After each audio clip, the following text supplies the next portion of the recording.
그렇죠. 그게 고향이니까 가능한 거겠죠. 예. 왜냐면 특히 또 제주도는 선거할 때는 정당이 있는데 보통 때는 정당이라는 진영 논리가 좀 약해요. 오히려 괜당이 더 강합니다.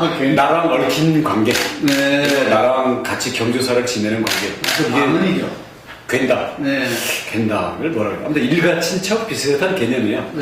나랑 같은 울타리에 있는 사람이니까.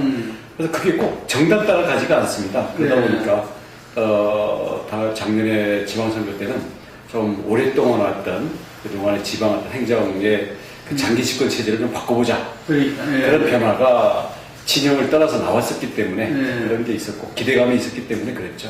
엄청 부담스럽죠. 근데 일단 뭐 많은 분들이 일단 그 새로운 인물이 됐다라는 것 자체로 분위기에 좋은 영향을 많이 주기 때문에 그걸로 일단 기여는 기본적으로 했고 그다음에 이제 젊으니까 좀 의욕적으로 에너지를 갖고 하는 부분들은 일단은 좀 많이 기대를 하면서 인정을 하고 계시고요. 대신 이제 어떠한 구체적인 결과물을 나올 수 있을지 또 이게 또 바깥에서 오랫동안 살다 와보니까 현지 실정을 잘 모르고 또 자칫 똑똑하다 그러는데 현지 주민들의 의사를 무시하거나 너무 앞서가지 않을까 이런 염려들이 있는 거는 제가 잘 듣고 명심하고 있습니다. 그 협치라는 게 결국 과거에는 행정이 관에서 일방적으로 주도하는 행정이었지 않습니까? 근데 요즘 민간이 앞서는 분야도 많고 또 주민들의 참여 욕구가 강하기 때문에 민간이 앞서 있는 분야에서는 민간에다 권한을 좀 더 많이 주면서 함께 일하고요. 또 설사 그렇지 않다 하더라도 어떤 주민들이나 관계자들의 의견을 충분히 반영하면서 행정을 해나가자는 건데 말이 쉽지 사실 부부간에도 의견을 충분히 교환하고 합쳐나가는 게 쉽지가 않기 때문에 사실 뭐 어렵지만 이게 지금 시대에서 우리가 당연히 가야 될 길이라고 생각하고 시도들을 하고 있는 겁니다. 재정의 구성은 비슷합니다. 왜냐하면 특별자치도가 제주도에게 재정을 따로 준 그 항목은 많지 않습니다.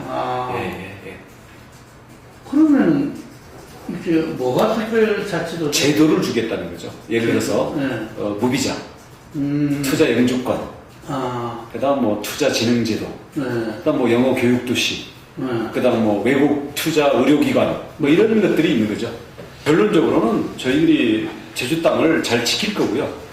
특히 이제 그 중국 자본 투자가 문제가 됐던 게 투자 분야가 부동산 개발 분야 여기에 치우쳐져 있어요. 이유는 2010년부터 투자 영주권 5억 이상을 5년 동안 보유하면 영주권이 나오거든요. 그러다 보니까 그런 영주권이 나오는 지역에다가 건물을 지어서 분양하면 매진되는 그런 상황이 되다 보니까 너도 나도 국내 건설회사들까지 뛰어들면서 이게 거품비라고 할 정도까지 과잉 분양이 됐죠. 근데 부동산 개발 분양은 문제가 뭐냐면 분양으로 수익을 회수하고 난 다음에는 후속 경제 활동이 없는 거죠. 그렇기 때문에 이게 나중에는 공동화의 문제도 있게 되고요. 어떤 이 부동산의 어떤 이 편중 현상도 나타나고 또 중국 그 문화의 특성상 뭐 이제 그 울타리를 쳐버리는 이런 식의 그 사례들도 다른 나라의 경우에 많았기 때문에 걱정을 하는데 그래서 제가 취임한 이후에 일단 부동산 개발 분양에 치우친 투자는 억제하겠다. 그리고 일정한 우리 보호지역을 제주도가 뭐 유네스코 보유지역이니까 보호해야 될 구역들에 대한 개발은 원칙적으로 금지하겠다. 그래서 난개발 방지 그리고 투자에 있어서도 부동산 분양에 치우친 투자에 대해서는 저희들이 억제하고 있고 그렇다고 해서 현재 중국 경제가 크면서 중국 자본이 오는 것 자체는 저희가 그거를 외면할 수는 없죠. 그래서 에너지라든지 어떤 회의, 전시, 컨벤션 산업이라든지 문화 산업, 뭐 에너지 산업 이런 등등으로 인해서 보다 관광객들도 와서 보다 품격 높은 체류 기간이 긴 휴양형 관광으로 가고 이거에 따른 보다 부가가치가 높은 지속적인 경제 활동으로 지속 가능한 컨텐츠를 가지고 투자를 하는 방향으로 저희들이 유도를 하고 있고요. 또 한편으로는 중국 자본에만 의존하면 위험하다고 생각합니다. 한중 관계가 언제 어떤 외교 안보나 정치 상황을 만날지도 모르고 중국의 경기 사이클도 있을 수 있는 거고요. 그래서 저희가 국내 자본과 중국 자본 그럼 중국 자본과 비중국 외국 자본, 뭐 싱가포르라든지 사우디라든지 일본이라든지 이런 부분들을 그러니까 외발로 서는 게 아니라 삼발이 사발이로 설 수 있게 그래서 위험 분산 그리고 투자의 내용에 있어서도 서로가 보완하고 견제하는 균형을 잡을 수 있는 균형 투자 이런 것을 투자의 원칙으로 삼고 있습니다. 우선은 제주관광이 이미 한 번은 개념이 바뀌었습니다. 올해의 등장과 함께. 과거에는 폭포 앞에서 사진 찍는 관광이었다고 수학여행지의 관광이었다고 하는데 이제는 거기에 머무르면서 그 시간 동안 힐링을 추구하는 그런 새로운 스타일의 관광과 이주가 늘어나고 있습니다. 이거는 매우 중요한 현상이라고 보고요. 여기에다가 외국에서 오는 관광객들도 앞으로는 단순히 관광이 아니라 교육, 헬스, 문화 프로그램 또는 문화시설, 그다음 진정으로 밤문화라든가 비가 올 때도 할 수 있는 실내 엔터테인먼트, 다양한 또 여가 활동 이런 것들을 중심으로 인해서 제주 안에 들어왔을 때 보고 지나가는 관광이 아니라 머무르고 여기에서 활동을 하고 여기에서 먹고 뭐 쇼핑을 사고 이렇게 하는 그 본인의 어떤 이 향유하는 활동과 거기에 따른 지역 경제가 운영될 수 있는 부가가치 활동이 지금보다 아주 깊이가 깊어지고 풍부해져야 되겠죠. 대표적으로 외국 관광이 많이 오시면 아직도 먹을 것, 그 다음 물건 살 쇼핑, 그 다음 시간을 재미있게 보낼 수 있는 엔터테인먼트, 그다음 밤문화, 이런 부분들에 대해서 만족도가 떨어지고 애로사항을 얘기하는 것들이 아직도 목소리가 크거든요. 하루빨리 시간은 좀 걸리겠습니다만은 차근차근 앞으로 몇 년 내에 한 단계 완전히 바꿔놔야 된다고 생각을 합니다. 외국인 전용 카지노가 현재 8개가 이미 있습니다. 저희는 내국인 카지노는 우선 뭐 국민들 절대 다수가 동의하지 않는 한 그건 거론도 안 한다라는 입장이고요. 그럼 현재 외국인 카지노들이 거기에 들어가는 자금이랄까 아니면 게임의 어떤 공정성이랄까 감시감독 이런 부분에서 사실은 방치된 상태입니다. 그래서 감독을 국제적인 수준으로 감독을 해야 되고 여기에 따른 세금과 부담 이 부분이 너무 부담이 낮거든요. 그래서 국제적 수준으로 감독을 제대로 하고 세금을 제대로 거두겠다 그런 방향에서 제주도가 이 특별자치도에서 카지노에 대한 감독 권한이 도지사에게 있기 때문에 이것을 중앙정부의 움직임보다 저희가 먼저 시범적으로 하겠다라는 생각으로 지금 추진을 하고 있습니다. 8개는 좀 난리가 아닙니까, 지금 근데 다 합친 게 서울의 워커힐보다 작아요. 너무 영세해서 오히려 손님이 돈을 따면 그걸 주질 않고 그걸 자꾸 재판을 걸고 이래서 오히려 이미지가 떨어지고 있습니다. 저희는 조금 모을 필요가 있겠네요. 저희는 규모가 문제가 아니라 제대로 감독되고 국제사회에서도 공신력이 있는 수준 있고 관리 감독이 잘 되는 카지노 그리고 우리 지역 경제와 국가 어떤 재정에 최대한의 기여를 하는 잘 관리되는 카지노가 필요하다고 생각합니다. 이왕 있기 때문에 제주특별법에 외국인이 투자한 병원은 할 수 있다. 그리고 거기는 주식 배당, 이익 배당이 가능하기 때문에 영리병원이 되는 거죠. 내국인 병원은 허용이 안 되고요.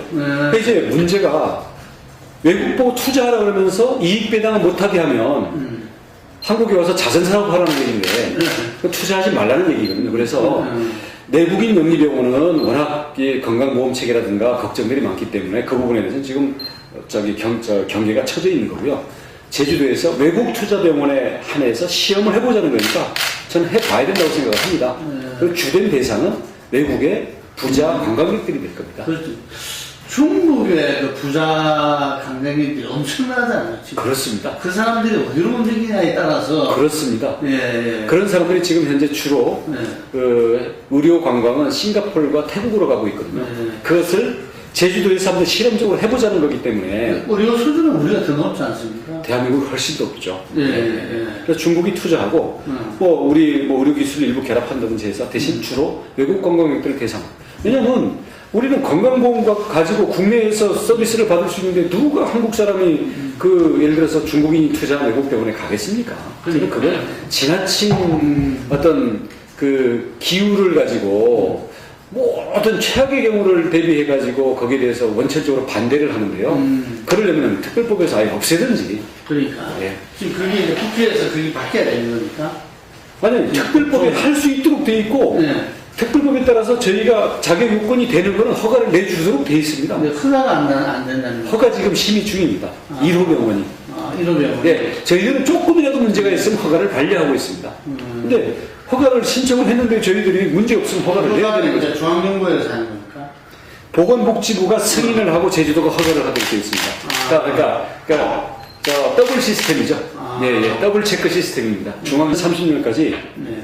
모든 전력을 풍력이나 태양광으로 발전하고요. 신재생에너지. 네. 그 다음 현재 자동차 37만 대를 전부 전기 자동차로 바꾸고요. 그다음 가정에서 쓰는 전기, 뭐 업소에서 쓰는 전기, 뭐 기타 등등 이런 모든 것들을 앞으로 이런 청정 에너지로 쓰면서 이것을 전기 저장 장치 또는 스마트 그리드, 예, 전력을 똑똑하게 쓸 수 있는 체제로 그래서 분산 독립형의 청정 에너지, 신에너지 산업을 제주에서 성공 사례를 만들어서 이것을 해외에도 수출하고, 왜냐하면 해외에도 이런 분산 자립형의 에너지를 필요로 하는 도시와 섬, 이런 사막지대들이 굉장히 많거든요. 그리고 앞으로는 남북 통일이 되면 북한에 대해서도 중앙 집중적인 송전망을 만드는 게 거의 불가능하다고 봅니다. 분산 자립형의 에너지로 결국 인류 문명이 간다고 보고 있기 때문에 그런 부분에 대해서 저희가 탄소 없는 섬, 그리고 모든 자동차를 전기 자동차로 바꾸는 그런 대한민국의 신에너지 산업의 어떻게 보면 시험 무대이자 선두주자를 역할을 하겠다. 이런 비전은 우리가 진작에 제시를 하고 있었고요. 지금도 전기차 보급이라든가 풍력 보급에 열심히 하고 있는데 이런 부분들을 신성장 동력을 찾고 있던 LG그룹 그리고 이제 한국전력 이런 데들이랑 이게 또 우리 박근혜 정부의 창조경제 이거가 맞아떨어지면서 이제는 대기업도 본격적으로 뛰어들면서 조금 더 이제 탄력을 받고 있는 과정이죠. 공사는 해군기지 공사는 12월 완공을 목표로 좀 다 진행이 되고 완공 차질없이 될 것 같고요. 그다음에 이제 강정 주민들의 그 아픔인데 제가 취임하면서는 진상 조사를 전제로 명예 회복을 하자 그랬는데 해군 관사 문제를 해군이 좀 양보를 하고 조정을 할 수 있었으면 그렇게 하기로 했는데 해군이 막판에 이 부분에 대해서 안 되겠다 해가지고 해군 관사 문제가 그냥 강행 처리가 되면서 진상 규명을 통한 강정 주민들의 명예 회복은 물 건너 가버렸습니다. 그래서 이제는 어차피 시간도 얼마 안 남고 있으니까 이제는 저게 원래 민군 복합항으로 결국 계획이 됐지 않습니까? 그래서 크루즈항과 크루즈 터미널을 만들기 위한 그런 부분을 하기 위해서 제주도와 강정이 협의를 해서 풀어나가자. 그래서 그 단계로 지금 옮겨가는 중입니다. 그러니까 갈등을 완전히 깨끗이 풀지는 못했고요. 대신 갈등을 아는 채로 넘어가는 뭐 이런 과정으로 가고 있습니다. 대신 이제 강정 마을 주민들과 제주 도정 사이의 신뢰는 과거에 그냥 전임 도정들과는 달리 대화와 협력을 충분히 서로 모색해 볼 수 있는 그 정도로 가고 있는 것만 해도 참 다행인 거죠. 그러니까 상대방은 거의 마귀순으로 생각하고 자기 쪽에 일어난 일은 전부 무슨 휴먼 감동 스토리인 것처럼 이렇게 그 편향적이고 자기중심으로 가다 보니까 제3자적인 또 객관적인 일상생활과 세계의 변화 속에서 살아가는 대다수의 국민들로부터 계속 거리감이 생기는 거 아니겠습니까? 그래서 이런 부분에서 자기 자신도 성찰하고 상대방도 인정할 수 있는 절대 악과 절대 선이 어디 있습니까? 지금 이 시대에. 그러니까 그런 부분에서 어떤 이분법적이고 자기만 옳다라는 그런 진영 논리를 넘어서서 사실은 국익과 그리고 국민의 입장을 벗어나서 생각할 수 있는 그런 것들이 필요하겠고요. 그렇다고 해서 자기 그 정체성을 버리고 상대방으로 굴복하라는 게 아니거든요. 모두가 다 함께 성숙을 하자라는 거죠. 자기가 있는 자리에서. 예. 내가 무슨 조국 교수의 그 생각을 직접 들어보질 않았기 때문에 뭐 정확하게 뭐 조국 교수의 그 말을 내가 해설할 위치에 있지는 않고요. 그냥 제가 바라보는 면에서 봤을 때는 우선 첫 번째로는 세상의 변화에 따른 공부 그리고 세상의 변화에 따른 그 수용과 자기 변화 이 부분에 대해서 좀 게을리하지 않았나. 지금이 우리 뭐 86년 뭐 전대협 머리띠 메고 눈물 흘리면 국민들이 공분해주고 미안해하던 시기가 아니거든요. 지금 누군가는 얘기를 했지만 국민은 일상생활에 도움이 될 수 있는 그리고 세계적인 흐름 속에서의 어떤 국가의 미래를 우리가 희망을 가지고 신뢰를 할 수 있는 대안을 요구하고 있는 거고요. 거기에 따른 책임 있는 행동을 요구하고 있는 겁니다. 그런 점에서 아직도 과거에 머물러 있다는 거고, 또 하나는 패권주의가 너무 강한 것 같아요. 자기들이 다 해야 된다.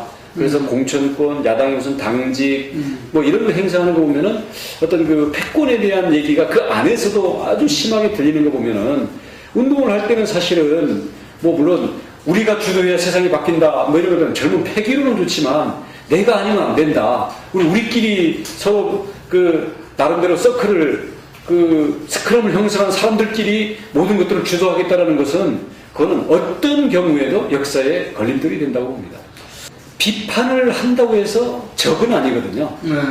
오히려 적은 더 가까이 돼야 되고요.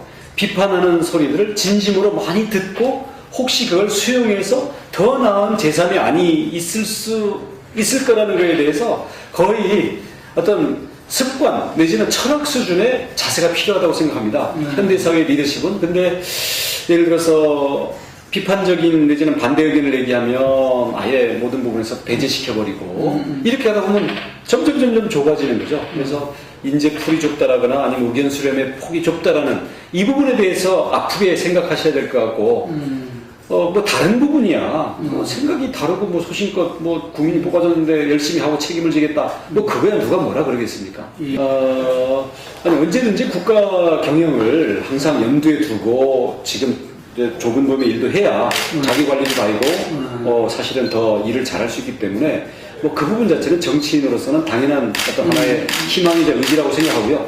대신 현재는 제주의 행정을 맡아서 1년밖에 안 됐고 4년 임기인데 임기는 저는 그냥 어떤 뭐 다른 관심을 임기 중간에 두지 않고 현재 제주를 현재 난개발을 막고 어떤 생태적인 발전, 그다음 제주를 어떤 이 창조 도시의 모델로 만들어 나가고 어떤 글로벌 네트워크의 플랫폼으로 만들어 나가는 이런 부분에 대해서 저도 그동안 목소리를 많이 내왔던 입장이라고 한다면 지금은 실체를 만들어서 제시하는 그런 부분에 대해서 시험대에 올라 있는 과정이기 때문에 진짜 굉장히 큰 차이. 예, 그래서 이것을 한번 뭐랄까요 마무리하는 모습을 보여주고 뭐 그 다음을 생각하더라도 해야지 일을 하다가 어디를 간단 말입니까? 네. 안녕하세요. 원희룡 제주도지사입니다. 그동안에는 국회의원 하면서 어떤 새누리당의 개혁적인 목소리로서 사실은 사명감을 갖고 이뤄왔었는데요. 지금은 제주를 난개발로부터 막고 또 무분별한 중국 자본에서 우리 제주의 청정자연과 정체성을 지키고 국가의 어떤 미래 산업을 일으키는 이런 부분에 지금 명우를 걸고 열심히 일하고 있습니다. 제주에 대해서 좀 더 관심을 가져주시고요. 아무튼 여러분들 많이 힘드시겠지만 우리 각자의 자리에서 또 그래도 희망을 갖고 열심히 일하는 우리 국민들로 인해서 우리의 미래가 있다고 생각하기 때문에 여러분 힘내시고 건강하시기 바랍니다.